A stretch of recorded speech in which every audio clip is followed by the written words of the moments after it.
मेरे प्यारे विद्यार्थी, मैं अंकित सर। टेक्नीशियन का सेट नंबर 10 है। टेक्नीशियन के सेट नंबर 10 में पूछे गए रीजनिंग के एक एक क्वेश्चन हम लोग देखेंगे कि किस चैप्टर से कौन से टाइप के क्वेश्चन आपके पूछे जा रहे हैं। तो सबसे पहला जो सवाल है आपका वो यहाँ पे कोडिंग डिकोडिंग क्वेश्चन नंबर 21 देखिएगा। तो कोडिंग डिकोडिंग से आपके क्वेश्चन पूछे गए हैं, जिसमें पहला यहाँ क्या है, तो सवाल आपसे ग्रेविटी का कोड पूछा गया। कोड आपको पूछा गया है GRAVITY, ग्रेविटी का कोड आपसे पूछा गया। इसमें कुछ शर्त आपको दिए गए। पहला शर्त आपका क्या कर रहा है, तो पहला शर्त कर रहा है कि यदि पहला घटक एक स्वर है, जबकि यहाँ पहला आपका क्या है, कॉन्सोनेंट, तो ये शर्त आपके लागू नहीं है। दूसरा आपका कर रहा है यदि पहला घटक एक व्यंजन, तो देखिए पहला घटक एक यहाँ पे व्यंजन कॉन्सोनेंट है और अंतिम घटक एक स्वर, अंतिम घटक एक स्वर नहीं बल्कि ये भी व्यंजन है, तो दूसरे शर्त भी आपके लागू नहीं होंगे। तीसरा शर्त ये करा कि यदि तीसरे और पांचवें दोनों घटक स्वर हैं, तो यहां देखिए तीसरा और ये पांचवा दोनों आपके क्या हैं, स्वर वॉवेल हैं।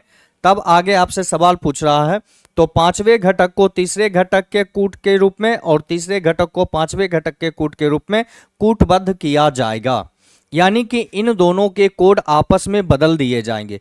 तो जितने भी प्यारे मेरे दोस्त अभी जुड़े हुए हैं आप लोग लाइव सेशन में, एक बार इस वीडियो को दबा के शेयर कर दीजिए और कमेंट सेक्शन में आप लोग भी अपना अपना आंसर देते रहिए कि किस क्वेश्चन का आंसर आप लोगों के क्या होने वाले हैं। चलिए आगे हम लोग बढ़ेंगे और एक एक करके सारे क्वेश्चन हम लोग देखने का काम करेंगे यहाँ पे। चले आइए अगले सवाल पर। तो क्वेश्चन यहाँ पे देखिएगा, क्वेश्चन में पूछा गया ग्रेविटी का, तो इन दोनों का जब कोड आपका चेंज होगा तो ए का कोड आई का हो जाएगा, आई का कोड ए का हो जाएगा। तो वहां आई का कोड आपका क्या दे रखा है, इसको देखने की जरूरत है। तो ए का कोड आपका है 9, ए का कोड 9 है, तो 9 आपका हो जाएगा आई का कोड, और आई का कोड जो है वो आपका दिया हुआ है 3, तो 3 आपका हो जाएगा ए का कोड। अब देखिए लेटर जी का कोड, तो जी का कोड आपका दिया हुआ है 5, आर का कोड दिया हुआ है आपका 0, लेटर वी का कोड आपके दिए गए हैं 8, और टी का कोड दिया गया है 6, और वाई का कोड है आपका 4। तो राइट आंसर होगा आपका 5038964। तो यहां देखिए option number A 5038964, option number A आपका बिल्कुल सही आंसर होंगे। तो इसके बाद आगे आइए अगले क्वेश्चन की ओर हम लोग चलते हैं। तो यहां पर हम लोग देखेंगे क्वेश्चन में आपसे क्या पूछे गए हैं। तो क्वेश्चन नंबर 21 के बाद चले आइए क्वेश्चन नंबर 22 में। तो 22 में यहां पर बोल रहा है कि 6 मकान के से लेकर पी तक एक ही कॉलोनी में स्थित हैं। आगे सवाल में बोल रहा है पी जो है के पश्चिम में 400 मीटर की दूरी पर है। अब पी जो है वह के पश्चिम में 400 मीटर की दूरी पर है। तो यहां हो जाएगा के पश्चिम डायरेक्शन में 400 मीटर पर हो गया पी। आगे स्टेटमेंट में आपको बोला गया कि एम एल के पूरब में 200 मीटर की दूरी पर स्थित है। इस लाइन को अभी हम नहीं लेंगे चूंकि कॉमन टर्म हमारा नहीं हो पा रहा। फिर बोला गया ओ के उत्तर में 300 मीटर की दूरी पर है। अब देखिए बोल रहा ओ जो है वह के उत्तर में 300 मीटर की दूरी पर, 300 मीटर की दूरी पर यहाँ पर कौन है, ओ है। तो यहाँ हो गया 300 मीटर की दूरी पर ओ। फिर आगे बोल रहा कि एन एल के दक्षिण में 150 मीटर की दूरी पर स्थित है, और आगे बोल रहा है एल के दक्षिण में 250 मीटर की दूरी पर स्थित है।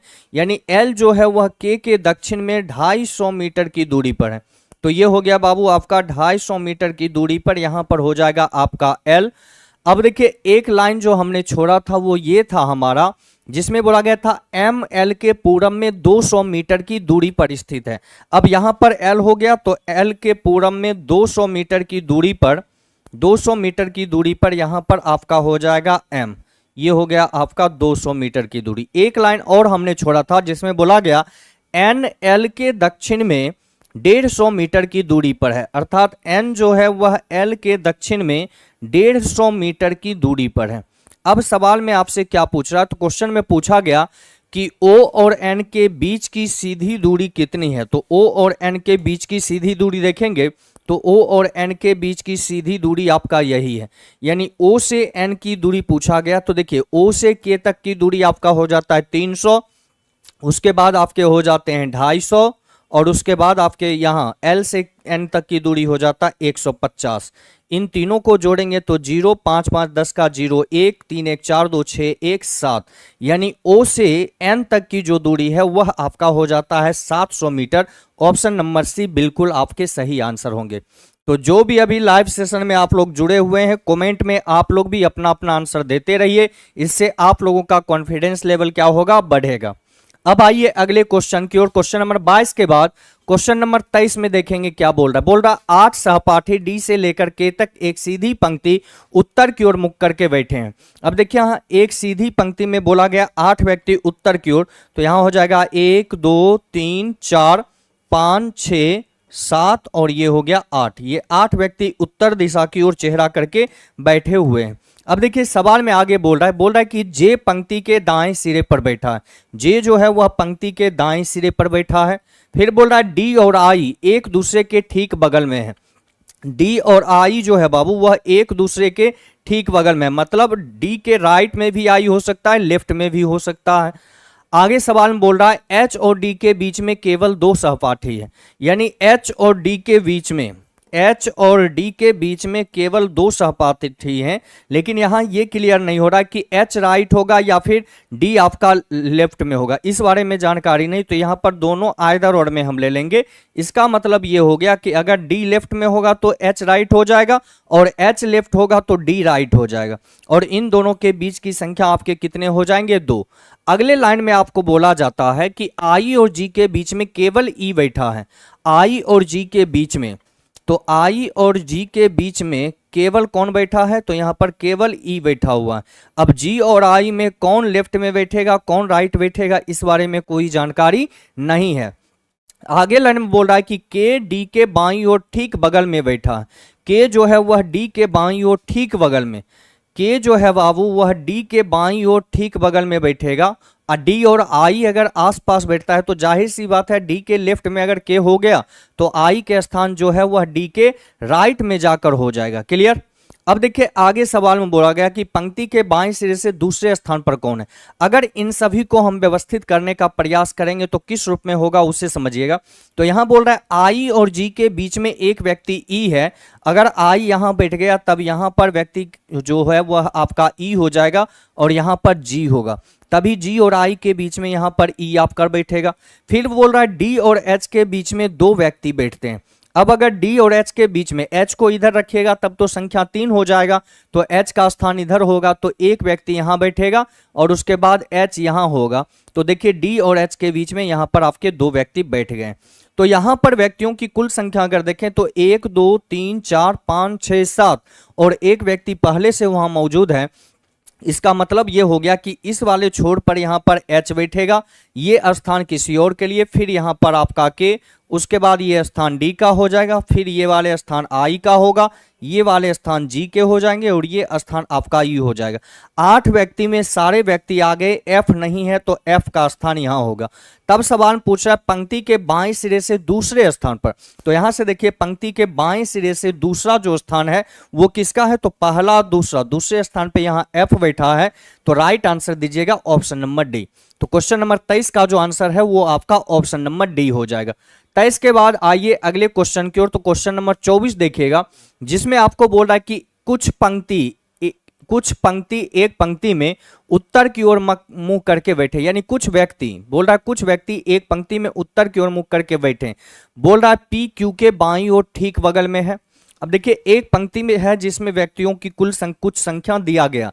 अब सवाल में बोल रहा है कि पी क्यू के बाईं ओर, जहां भी क्यू बैठेगा उसके ठीक बाईं ओर में यहां पे पी बैठेगा। अगले लाइन में आपको बोल रहा है कि पी एल के दाईं ओर दूसरे स्थान पर है। पी जो है वह एल के दाईं ओर, तो यहां एल बैठेगा तो इसके दाईं ओर दूसरे स्थान पर पी हो गया। आगे सवाल में बोल रहा है जेड पंक्ति के किसी एक सिरे पर बैठा है। अब वह सिरा लेफ्ट भी हो सकता है, वो सिरा आपका राइट भी हो सकता है। आगे लाइन में बोला गया कि एस के दाईं ओर केवल एक व्यक्ति बैठा। अगर एस के दाईं ओर में केवल एक व्यक्ति बैठेगा तो ये वाले स्थान एस का हो जाएगा, इसके दाईं ओर एक व्यक्ति का स्थान आपके खाली रहेंगे। आगे सवाल में बोला ये जा रहा है कि के डी के दाईं ओर ठीक बगल में है। के जो है वह डी के दाईं ओर ठीक बगल में, के ठीक दाईं ओर में डी हो गया।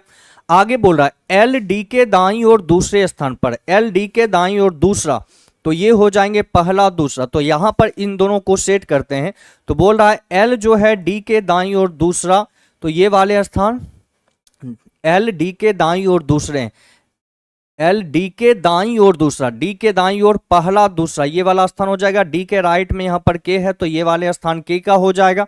अब सवाल में ये बोल रहा है कि डी और जेड के बीच में केवल दो व्यक्ति बैठे हैं।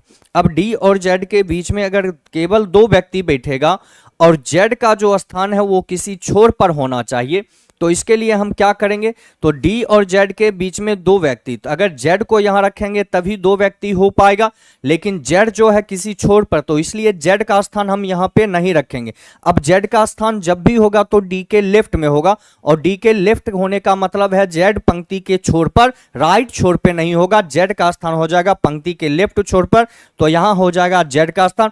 अब बोला गया डी और जेड के बीच में दो, तो ये एक व्यक्ति दो व्यक्ति, ये वाले स्थान आपका हो जाएगा डी का। डी के ठीक राइट में यहां पर के बैठा हुआ है, के राइट में यहां पे एल है। अब एल के बाद एक स्थान आपके खाली हैं, उसके बाद यहां पर बैठा हुआ है पी, फिर बैठा हुआ है आपका क्यू। अब देखिए आगे क्या बोल रहा, आगे बोल रहा Q और S के बीच में केवल एक व्यक्ति, तो Q और S के बीच में यहां पर हो गया एक व्यक्ति।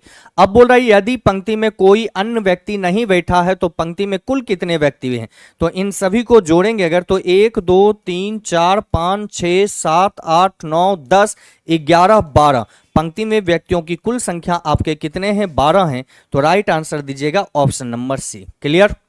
क्वेश्चन नंबर 24 का आंसर जो है वो आपका हो जाएगा option number C. Laxman Raj, good morning बाबू, सभी लोग अपना अपना आंसर देते रहिए। चले आइए अगले क्वेश्चन की ओर। तो 24 के बाद देखिएगा क्वेश्चन नंबर 25 आपके क्या पूछ रहे हैं।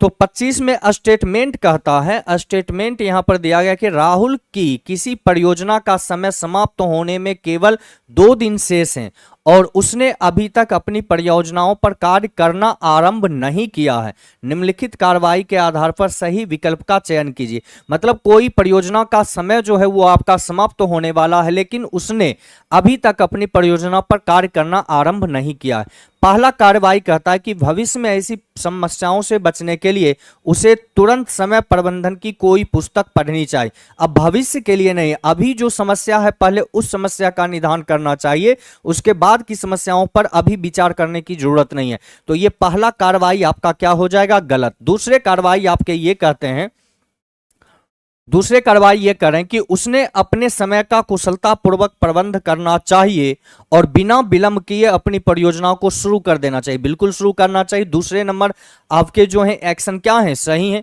तीसरा कह रहा है कि उसे पहले अपनी परियोजना का लेआउट बनाना चाहिए और फिर उस लेआउट का पालन करना शुरू कर देना चाहिए। ये भी आपके क्या है, सही है। तो कार्रवाई 2 और कार्रवाई 3 आपके सही हैं।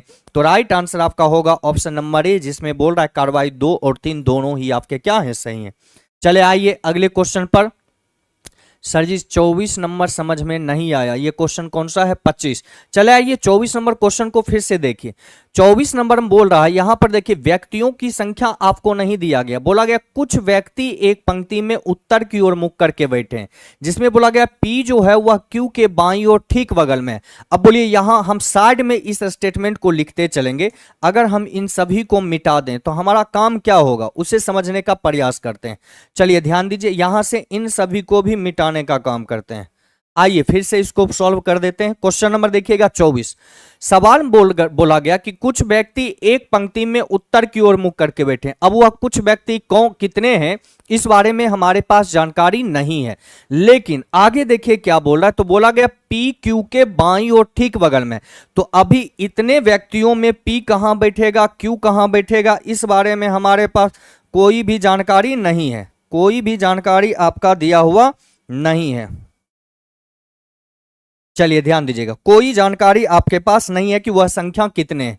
लेकिन अगर यहां पर आप ध्यान दें तो बोला गया पी क्यू के बाईं ओर। सबसे पहले तो ये एक पंक्ति है। अब इस पंक्ति में व्यक्ति कितने हैं, नहीं है, इस बारे में हमारे पास अभी कोई भी जानकारी नहीं है।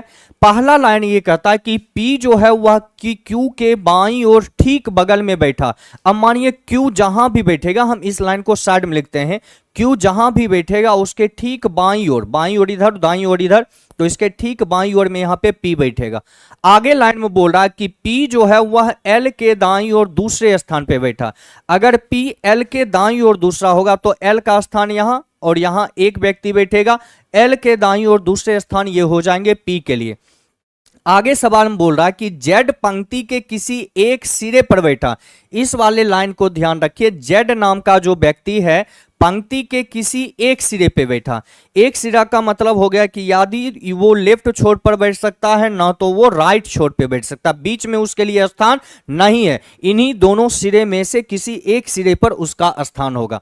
अगले लाइन में ये कहता है कि एस के दाईं ओर केवल एक व्यक्ति बैठता है, यानी एस जहां भी बैठेगा पंक्ति में उसके राइट में केवल एक व्यक्ति का स्थान होना चाहिए। तो जाहिर सी बात है कि एस का स्थान हम यहां पर रखेंगे, तभी इसके राइट में केवल एक व्यक्ति बैठेगा, मतलब यहां बैठे व्यक्ति और यहां बैठे व्यक्ति दोनों आपस में क्या होंगे, पड़ोसी होंगे।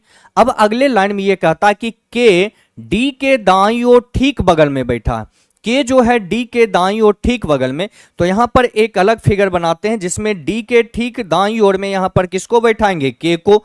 अगले लाइन में यह कहा गया कि एल डी के दाईं ओर दूसरे स्थान पर है।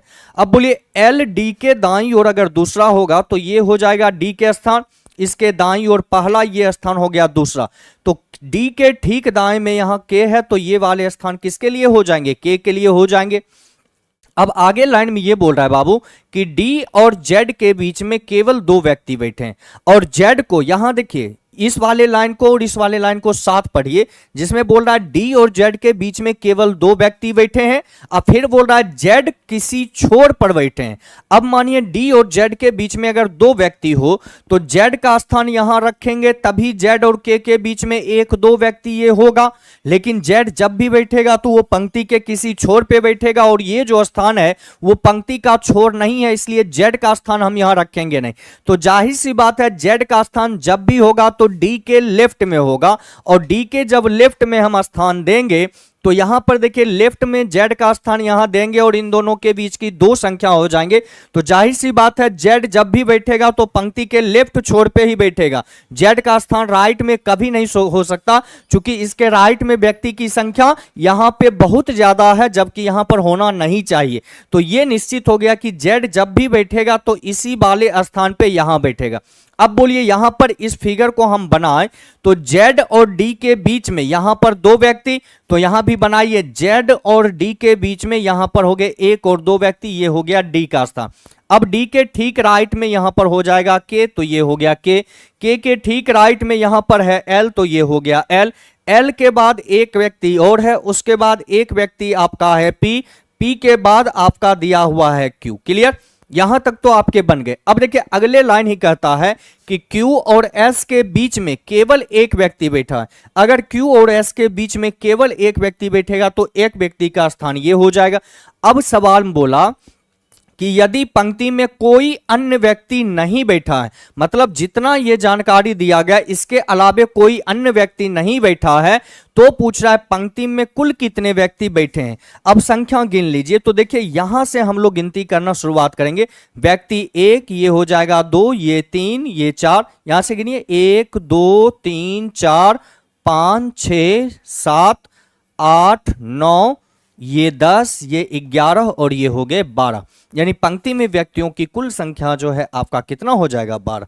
उम्मीद है कृष्णा राज की अब आप लोगों को अच्छे से ये सारी चीजें समझ में आ गई होगी। अगर नहीं समझे होंगे तो जल्दी से आप लोग कमेंट करके एक बार कमेंट सेक्शन में बता दीजिए समझ में आया या नहीं आया। अगर नहीं समझ में आया होगा तो फिर दूसरे तरीके से बताएंगे, और समझ में आ गया होगा तो अगले क्वेश्चन की ओर हम लोग चलेंगे। तो जल्दी से आप कमेंट सेक्शन में आइए और कमेंट करके बतलाइए आप इस चीज को समझ गए अच्छे से, या अभी भी समझने में आपको परेशानी आ रही है। कृष्णा राज जल्दी से कमेंट सेक्शन में आइए और जल्दी से बतलाइए।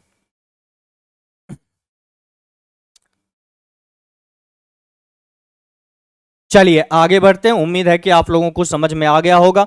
तो 24 के बाद क्वेश्चन नंबर 25 पे नजर डालेंगे तो 25 का आंसर तो आपको हमने बतला दिया, हो जाएगा आपका ऑप्शन नंबर ए।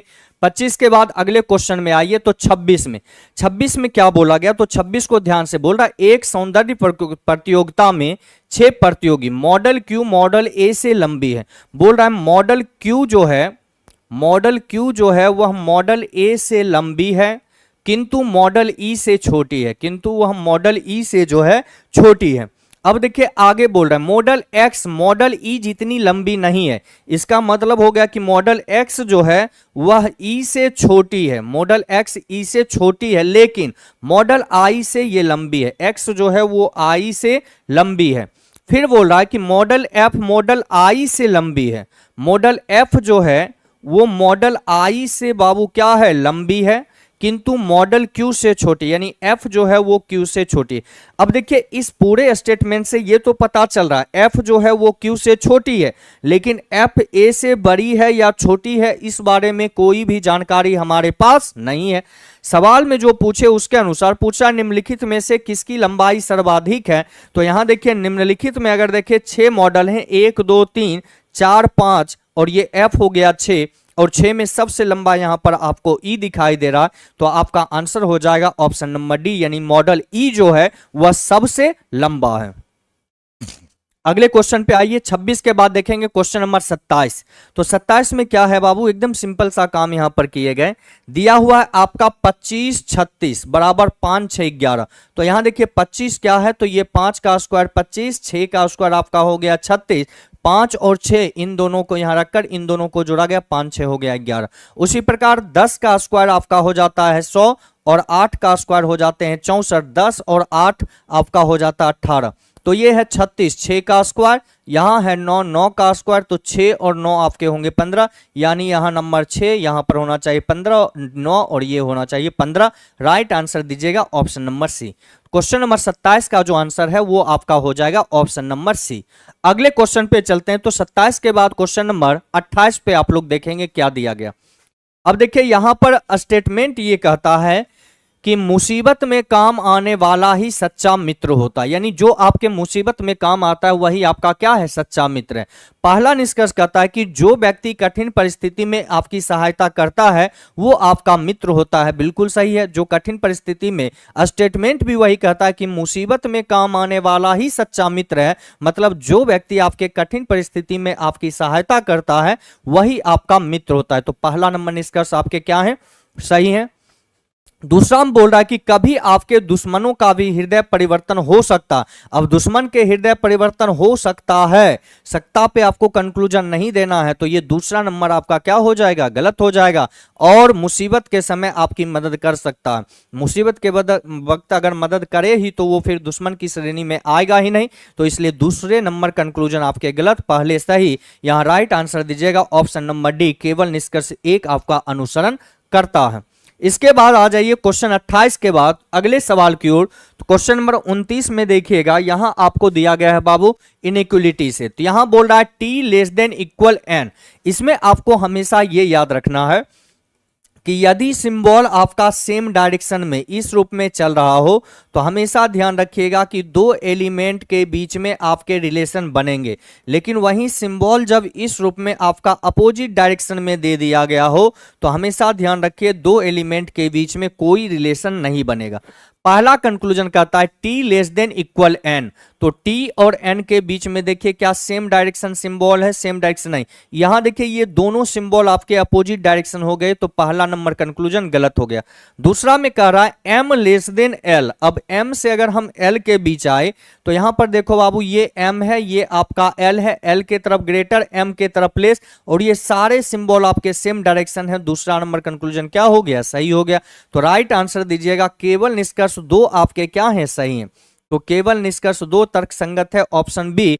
अब बी कहां है, तो बी में दिया गया है, तो राइट आंसर आपका हो जाएगा ऑप्शन नंबर बी। अब आइए 29 के बाद अगले सवाल की ओर। तो 30 में यहां पर क्या दिए गए, 30 में बोल रहा है कि 8 बच्चे ए से लेकर एच तक एक वृत्ताकार मेज पर बाहर की ओर इस प्रकार मुंह करके बैठे हुए हैं कि उनमें से प्रत्येक के बीच बराबर अंतराल है। अब देखिए यहां पर 8 व्यक्ति का स्थान आपको दिया गया, व्यक्तियों की संख्या है 8, अब 8 व्यक्ति में सभी का जो चेहरा है वो आपका बाहर की ओर रखा गया, तो यहां सभी को बैठा दीजिए और सभी का चेहरा बाहरी ओर। तो यहां बैठे व्यक्ति का चेहरा बाहर, ये भी बाहर, सभी व्यक्ति का चेहरा जो है बाबू वो आपका हो जाएगा बाहर की ओर। अब जब बाहर की ओर रखेंगे तो इसके लेफ्ट और राइट पर आप लोग ध्यान दीजिए। यहां बैठे व्यक्ति का लेफ्ट इधर जाएगा, राइट इधर जाएगा, यहां बैठे व्यक्ति का लेफ्ट ऊपर, राइट नीचे, यहां बैठे व्यक्ति का लेफ्ट इधर, राइट इधर, यहां बैठे व्यक्ति का इधर लेफ्ट इधर राइट, यहां बैठे व्यक्ति का इधर लेफ्ट इधर राइट, यहां बैठे व्यक्ति का इधर लेफ्ट इधर राइट, यहां बैठे व्यक्ति का नीचे लेफ्ट ऊपर राइट, इसका इधर लेफ्ट और इधर राइट। अब देखिए सवाल में क्या बोल रहा है, बोल रहा है ए और एच एक दूसरे के विपरीत बैठे हुए हैं। फिर बोला गया डी एच के दाहिने दूसरे स्थान पर है। डी जो है वह एच के दाहिने, मानो अगर एच यहां पर है तो एच के दाएं पहला दूसरा, बोल रहा है डी एच के दाएं दूसरे स्थान पर, तो डी का स्थान ये हो गया।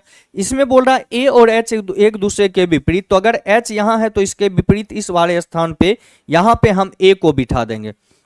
फिर सवाल में देखो एक और लाइन था जिसमें बोला गया डी एच के दाहिने दूसरे स्थान पर बैठा हुआ है जो सी के बिल्कुल बगल में दाहिनी ओर बैठा। अब ये जो शब्द जो प्रयोग किया गया ये दूसरे व्यक्ति यानी डी और एच में जो दूसरा व्यक्ति है उसके लिए प्रयोग किया जाता है, अर्थात एच जो है वह सी के बिल्कुल बगल में दाहिने बैठा है। अगर सी के दाहिने बिल्कुल बगल बैठेगा तो सी का स्थान निश्चित रूप से यहां होगा, तभी सी के दाहिने तुरंत बगल में यहां पर एच बैठेगा। अब आगे सवाल में बोल रहा है कि ई डी अथवा ए के बगल में नहीं है, यानी ई जो है ना तो वह डी के बगल में बैठेगा ना ही ए के बगल में बैठेगा। अब डी और ए के बगल में नहीं बैठेगा तो उसके लिए एकमात्र स्थान कौन सा होगा, देखिए डी का बगल का स्थान ये होगा तो यहां नहीं, ये भी बगल है तो ये नहीं, और ए का बगल ये है तो ये नहीं। इसका मतलब ई के लिए एकमात्र स्थान आपका ये बचता है, तो ई को आप यहां पे बिठा दीजिए। अब सवाल में बोल रहा है कि बी जो है वह ए और ई के बीच में, बी जो है वह ई और ए के बीच में, तो बी का स्थान यहां हो गया। फिर सवाल में बोल रहा है बी ए और ई के बीच में और एफ के दाईं और चौथे स्थान पर। अगर ये एफ के दाईं और चौथा स्थान होगा तो एफ का स्थान यहां हो जाएगा। इसके दाएं चौथा देखिए पहला दूसरा तीसरा चौथा, ये हो गया चौथे स्थान।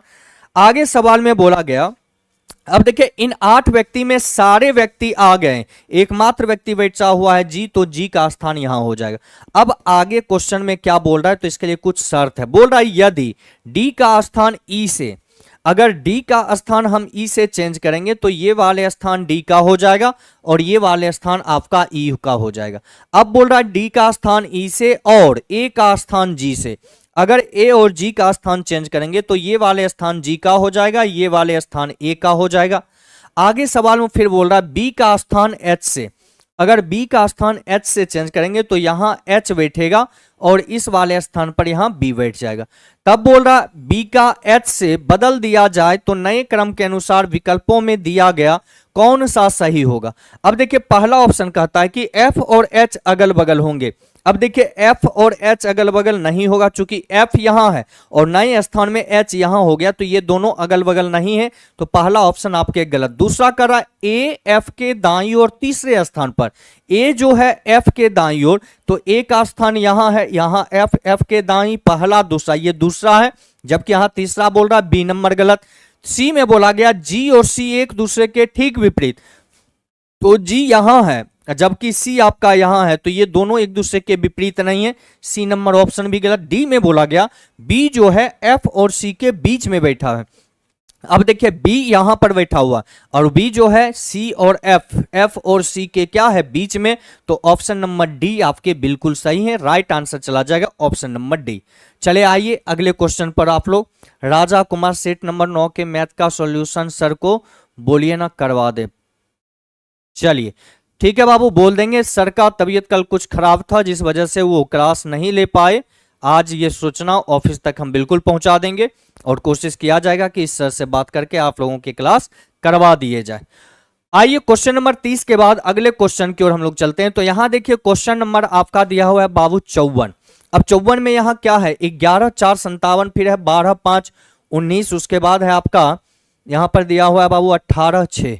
तो यहां पर सीधा काम ये किया गया कि 11 का, चलिए समझिएगा, यहां सिंपल सा काम ये है 11 का स्क्वायर, अब माइनस यहां पर किया गया है बाबू 4 का क्यूब, तो आपका 11 का स्क्वायर होता है 121, अब माइनस 4 का क्यूब यानी कि 64, 121 में से 64 जाता है तो आपका हो जाता है 57, जो कि यहां नंबर दिया गया है 57। उसी प्रकार आगे देखिएगा तो 12 का स्क्वायर, अब माइनस किया गया यहां 5 का क्यूब, तो 12 के स्क्वायर आपके हो जाते हैं 144, माइनस 5 का क्यूब आपका हो जाएगा 125। अब यहां पे अगर हम माइनस करेंगे तो ये नंबर आपका कितना हो जाएगा, 19 हो जाएगा। ये भी आपका यहां दिया हुआ है, बस वही काम आगे करेंगे। तो 18 का स्क्वायर माइनस आप करेंगे 6 का क्यूब, तो 18 का स्क्वायर आपका हो जाता है बाबू 324, और 324 में माइनस करना है 6 का स्क्वायर 216।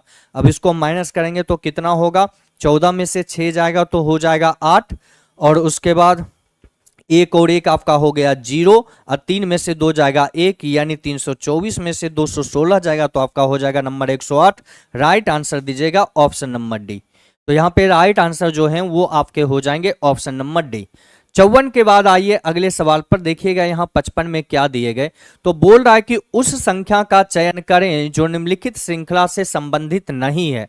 अगर निम्नलिखित श्रृंखला से संबंधित नहीं है, अगर चेक करिए तो यहाँ नंबर दिया हुआ है 2, उसके बाद है बाबू 6, फिर दिया गया है 14, उसके बाद है आपके 30, फिर है आपका 62, 62 के बाद है 126, और फिर यहां पर दिया गया है 250।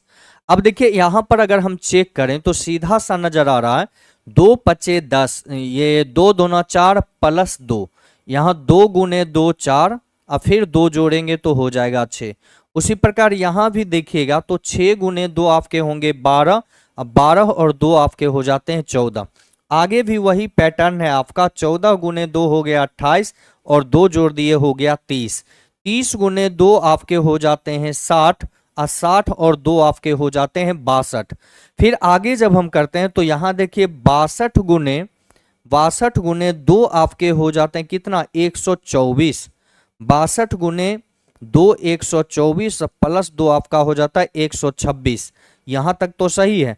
आगे जब हम जाते हैं तो 126 गुने 2 आपका हो जाता है 252, और 252 में जब हम 2 जोड़ेंगे तो यहाँ नंबर आपका होना चाहिए था 254, जबकि यहाँ पे नंबर आपको दिया गया है 250, यानी यही 250 जो है आपका इस सीरीज से संबंधित नहीं है। तो राइट आंसर दीजिएगा ऑप्शन नंबर डी। क्लियर? तो 55 के आंसर आपके हो जाएंगे ऑप्शन नंबर डी। 55 के बाद आइए अगले क्वेश्चन की ओर। तो पूछ रहा है क्वेश्चन नंबर 56 में कि दी गई आकृति में त्रिभुजों की संख्या क्या होंगे। तो हमेशा ध्यान रखो बाबू कि जब एक वर्ग के अंदर किसी मिडिल पॉइंट से 2 रेखाएं एक दूसरे को इस रूप में काट रही हो, या कितनी भी रेखा एक दूसरे को काट रही हो सेंटर पॉइंट से, तो हमेशा उसके अंदर जितने भाग बने उसको काउंट करिए और उसको 2 से गुना कर देना। तो यहां देखिए 1 2 3 4, अब यहां 4 को अगर हम 2 से गुना करेंगे तो हो जाता है 8, यानी इसके अंदर त्रिभुजों की बनने वाली संख्या आपके 8 हो जाते हैं।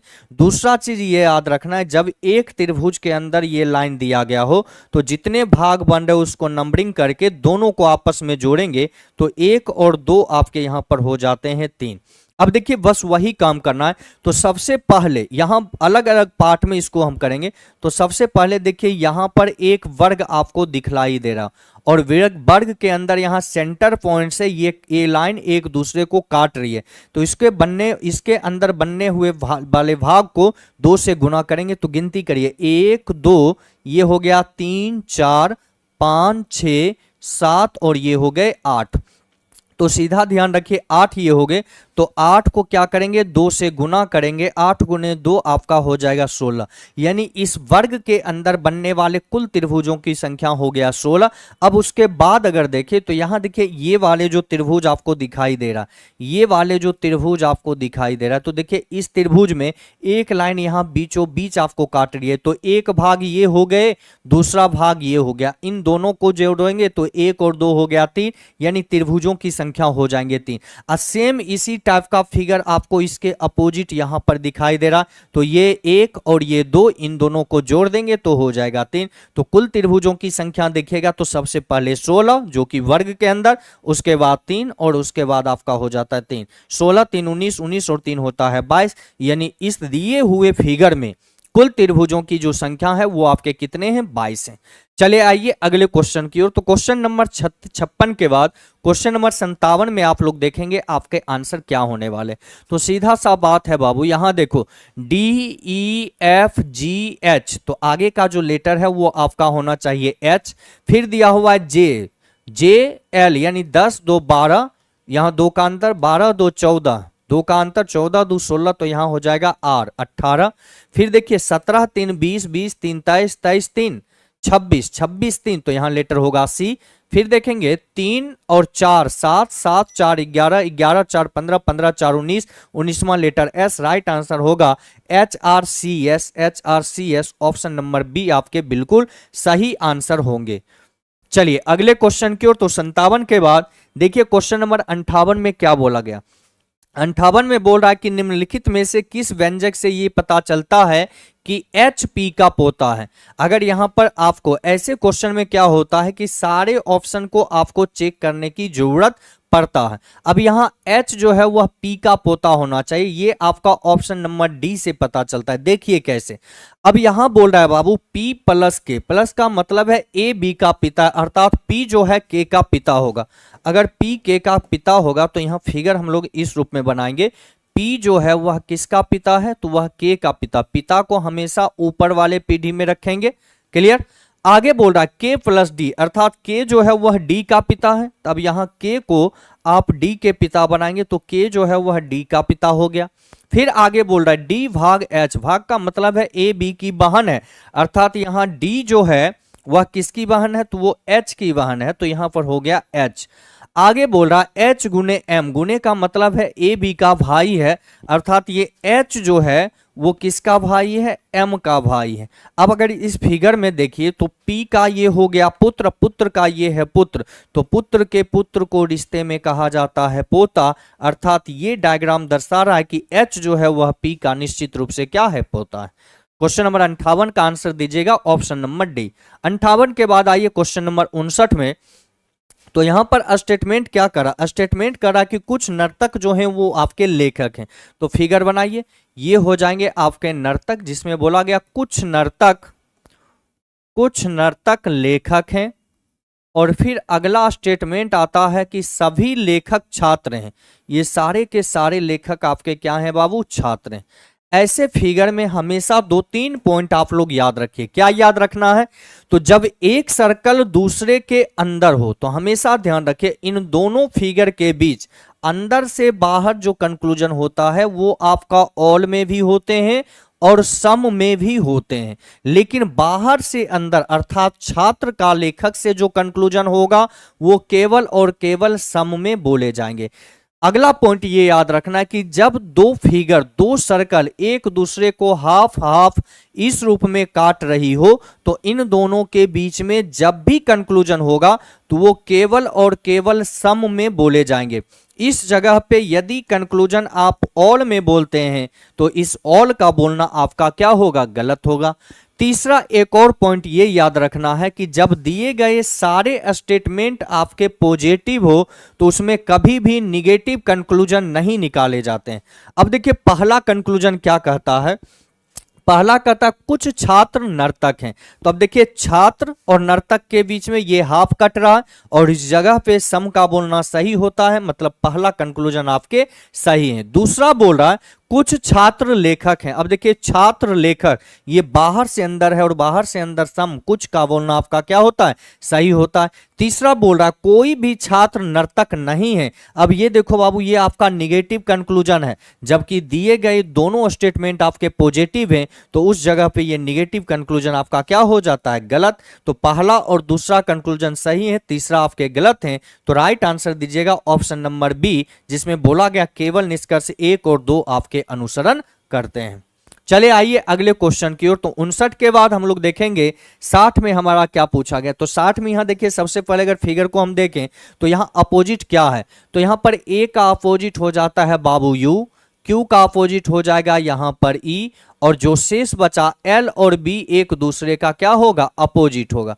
अब सवाल में पूछा गया कि दी गई सीट को मोड़कर एक घन बनाया गया, बनाए गए घन में निम्नलिखित में से कौन से अक्षरों की जोड़ा विपरीत फलक पर होगी, यानी विपरीत पूछा। पहला बोल रहा ए और के, तो ए के अपोजिट यू होगा, क्यू नहीं, तो ए नंबर गलत। सी में बोल रहा एल और यू, एल के अपोजिट में बी होगा, यू नहीं होगा, सी भी गलत। बी में बोल रहा क्यू और ई, यहां देखिए क्यू और ई एक दूसरे के अपोजिट हैं, तो बी नंबर आपका क्या होगा, राइट आंसर। क्वेश्चन नंबर 60 का आंसर दीजिएगा ऑप्शन नंबर बी। 60 के बाद आ जाइए बाबू क्वेश्चन नंबर 61 में। तो 61 में ध्यान दीजिएगा क्या बोल रहा, तो इसको बोला गया अंग्रेजी वर्णमाला में ये शब्दकोश के अनुसार इसको व्यवस्थित करने के लिए। अगर यहां पर ध्यान दे तो आर ई तक तो लेटर सभी के सेम है, लेकिन यहां पर आर के बाद है लेटर डी, बाकी सभी में ई है आपका। तो ई से पहले डी आता है, यानी 2 नंबर वाले वर्ड आपके सबसे पहले आएंगे।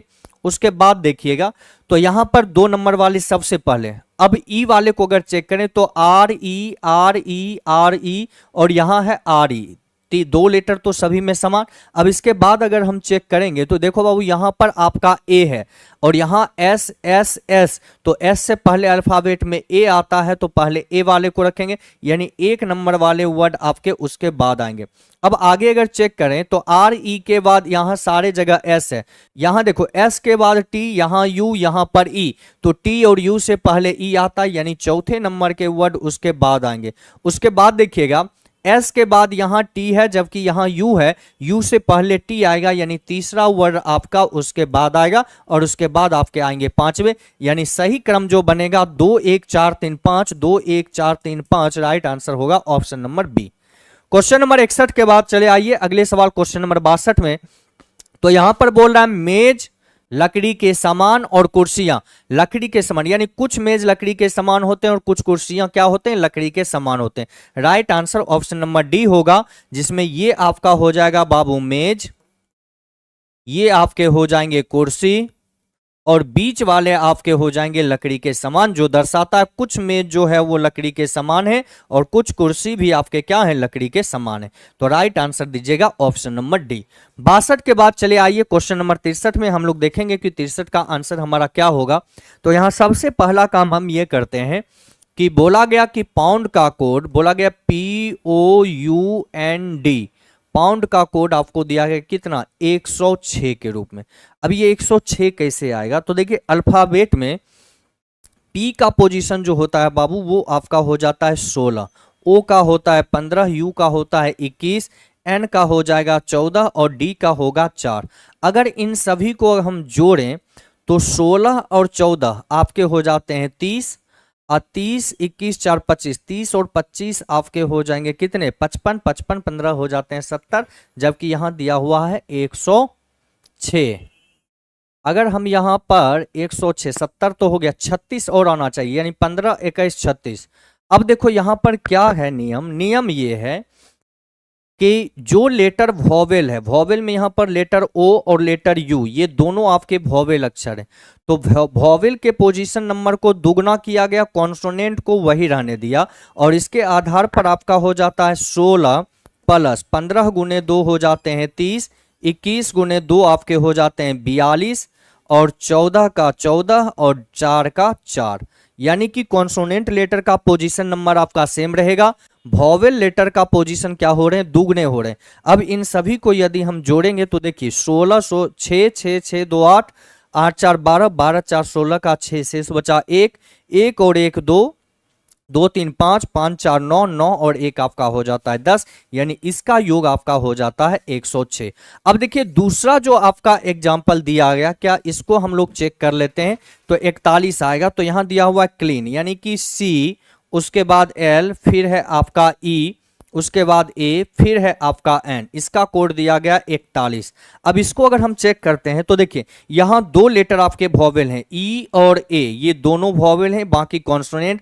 तो सी का पोजीशन होता है बाबू 3, एल का 12, ई का हो जाएगा 5, और ए का हो जाएगा 1, एन का हो जाएगा 14। वॉवेल वाले को दुगना करेंगे, कॉन्सोनेंट को वैसे ही रहने देंगे। तो 3 प्लस हो जाएगा आपका 12, 5 गुने 2 हो जाएंगे 10, 1 गुने 2 हो जाएंगे 2 और 14 का हो जाएगा 14। अब इसको जोड़ेंगे तो देखिए 3 3 और 12 हो जाएंगे 15, 15 10 25, 25 25 2 हो जाएंगे 27 और 27 और 14 आपके हो जाते हैं 41। बिल्कुल सही है।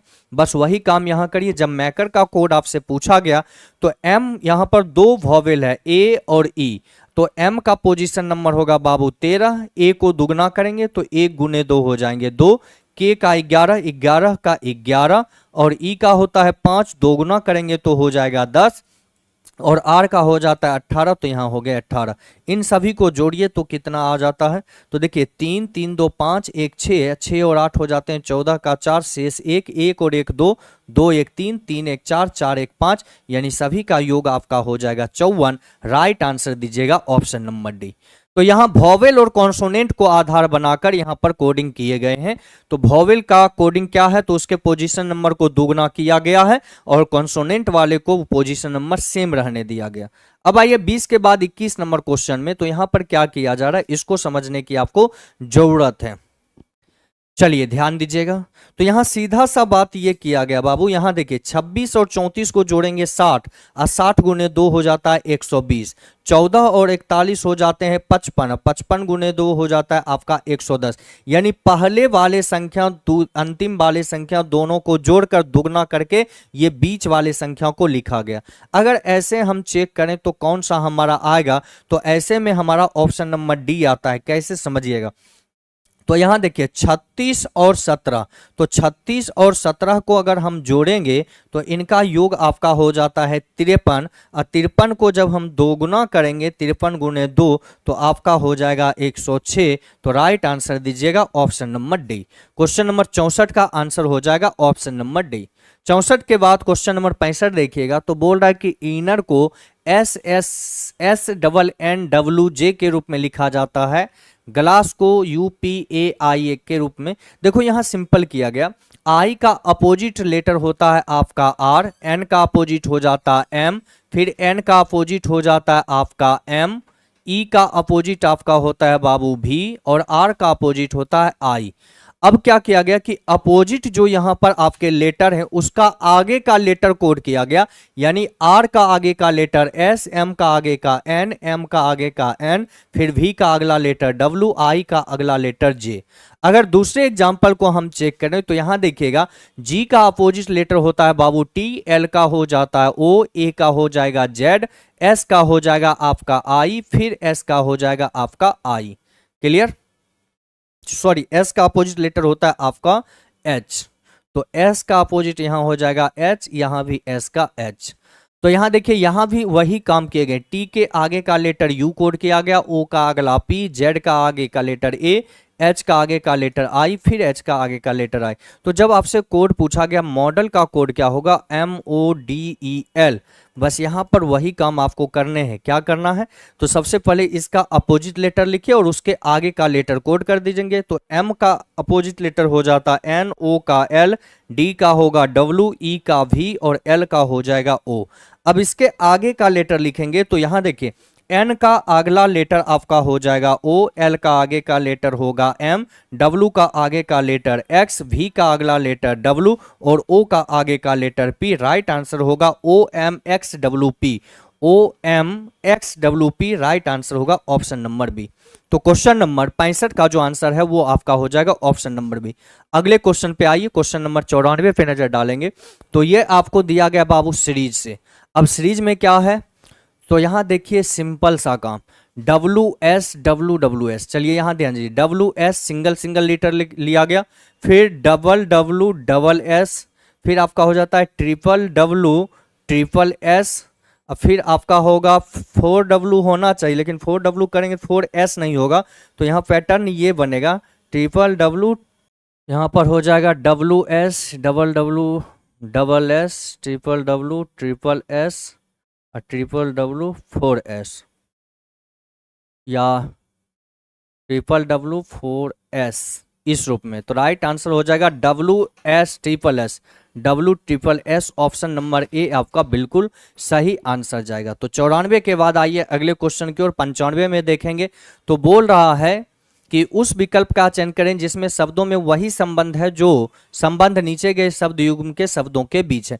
बोल रहा है छाता मधुमक्खी, क्या बोला गया, छाता और मधुमक्खी। अब ये छाता मधुमक्खी क्या है, तो छाता जो है मधुमक्खी के रहने के स्थान है। तो पहला कर है अश्वशाला गाय, गाय के रहने के स्थान को अश्वशाला नहीं कहते हैं, गाय के रहने के स्थान को तबेला कहा जाता है। ये अश्व भैंस गाय के रहने के स्थान, अश्वशाला होता है घोड़े के रहने के स्थान का। तो ए नंबर आंसर ने बील खरगोश, खरगोश के रहने के स्थान को क्या कहा जाता है, बील कहा जाता है। तो राइट आंसर जो है ये आपका ऑप्शन नंबर बी हो जाएगा। क्लियर। 95 के बाद आगे आइए क्वेश्चन नंबर 96। 96 में बोला गया कि त्रिभुज जो है जोकर को दर्शाता है, अर्थात ये त्रिभुज जो है किसको दर्शाएगा बाबू, तो ये दर्शाता है आपको जोकर को। फिर आगे सवाल में बोल रहा है वृत्त कलाबाजों को दर्शाता है, ये वृत्त जो है ये कलाबाजों को दर्शाता है। आगे बोल रहा है आयत पुरुषों को दर्शाते, ये आयत जो है ये दर्शाता है पुरुष को। फिर बोला गया और वर्ग रिंग मास्टर को दर्शाता है, ये वर्ग जो है ये आपको दर्शाता है रिंग मास्टर को। अब देखिए आगे क्या बोल रहा है, आरेख में दी गई है, बोल रहा है कितने पुरुष जोकर रिंग मास्टर भी हैं लेकिन कालाबाज नहीं है। कितने पुरुष, तो पुरुष ये आयत हैं, कितने पुरुष जोकर होने चाहिए, तो जोकर ये त्रिभुज है। तो आयत में देखिए त्रिभुज कौन कौन आ रहा है, 5, 17, 15, ये तीनों आ जा रहे हैं। लेकिन क्या नहीं होना चाहिए, कालेबाज नहीं, यानी ये वृत्त वाली संख्या आपका नहीं होना चाहिए और रिंग मास्टर होना चाहिए। तो ये संख्या आपका हो जाता है 17। अब ये संख्या दर्शा रहा है कौन सा, तो वैसे पुरुष की संख्या जो जोकर है, रिंग मास्टर है लेकिन कलाबाज नहीं है। और इसी के आधार पर आंसर दीजिएगा ऑप्शन नंबर सी 17। तो क्वेश्चन नंबर 96 के आंसर हो जाएंगे ऑप्शन नंबर 17। और इसी के साथ आपके सेट नंबर 10 में, टेक्नीशियन सेट नंबर 10 में पूछे गए रीजनिंग के सारे सवाल आप लोगों के सॉल्व हो चुके हैं। उम्मीद है कि आप लोग अच्छे से इन चीज़ों को समझ लिए होंगे, कहीं से किसी को कोई परेशानी नहीं होंगे। चूंकि आप लोग अच्छे और समझदार इंसान हैं तो वो दिखने के लिए लगातार कमेंट में आप लोग जुड़े रहें। तो यहाँ से आगे हम लोग मिलेंगे अगले टेस्ट के साथ। तब तक के लिए इतना ही। हंसते रहिए, मुस्कुराते रहिए और मन लगाकर टेस्ट देते रहिए।